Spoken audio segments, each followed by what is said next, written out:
you can go to public school and then you're immediately, from the time that you get there, taught to not care about yourself and to ignore your needs.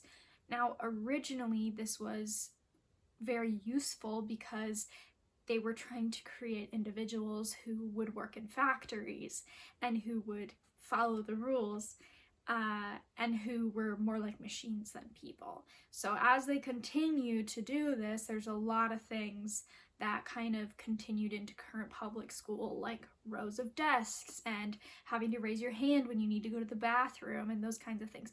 But you're taught to ignore your needs. If you need to get up and move in the middle of class, you're not allowed to do that. You have to sit still. And a lot of our body's natural cues, like maybe you learn better when you're moving, right? Maybe if you're listening to a podcast, you take it in way better if you're taking a walk.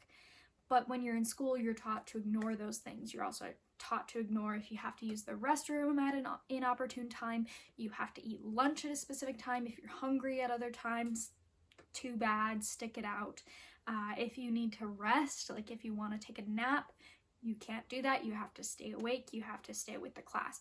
So as we grow up, we learn to ignore our body's cues at every single turn. Like if you need quiet time, you can't have that. You know, there's so many things. And then when we get to be adults, a lot of us get to the point where we're like sitting there and then we're like, oh my gosh, I literally feel like I'm gonna pee myself. Like I have to go to the bathroom right now because I've been ignoring my body's cues for so long that I don't even realize that they're happening. And so part of taking care of ourselves is relearning that it's okay to take care of yourself.